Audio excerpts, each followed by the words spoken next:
Question of the day, find HCF and LCM of 15, 24 and 30। इन तीनों terms का बेटा हमें HCF और LCM निकालना है। तो हम क्या करेंगे, 1 by 1 इनकी प्राइम फैक्टर कर लेंगे। सो 15 very easy, 3 into 5। Next term is 24।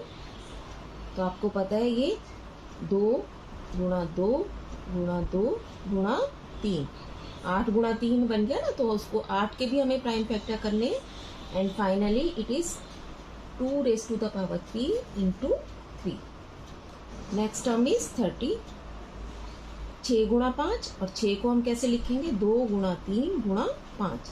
हमें हर टर्म के प्राइम फैक्टर करने हैं, तो यहाँ सबकी पावर 1 है। अब आपको इसका HCF निकालना है।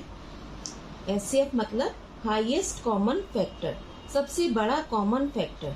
तो हमें क्या करना है, ऐसा नंबर देखना है जो सब में कॉमन है। उसके लिए हम हर एक फैक्टर की छोटी घातें चेक करेंगे, बड़ी घातें और छोटी घातें, जो सब में छोटा हो। जैसे यहाँ पर 2 नहीं है, इसका मतलब 2 की घात कितनी है, ये 0, 3 की घात 1, 5 की घात 1। ऐसे यहाँ पे इन सब की घात कितनी है, पावर 1 है।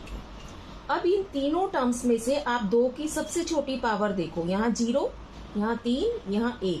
तो इसका मतलब सबसे छोटी पावर कौन सी है, 2 की पावर 0।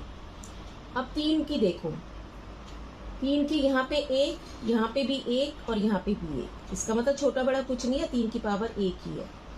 5 को चेक करेंगे, 5 की 1 यहाँ पे, और यहाँ पर 5 है ही नहीं, तो इसका मतलब 5 की पावर 0 है ये। तो छोटा कौन सा माना जाएगा, 0, 5 की पावर। अब फाइनली ये कितना बन गया हमारे पास, ये 1, only 3। So highest common factor of these 3 terms is 3। बेटा इसी तरीके से हम LCM फाइंड आउट करेंगे। LCM क्या होता है, लीस्ट कॉमन मल्टीपल, सबसे छोटा कॉमन मल्टीपल सभी टर्म्स का।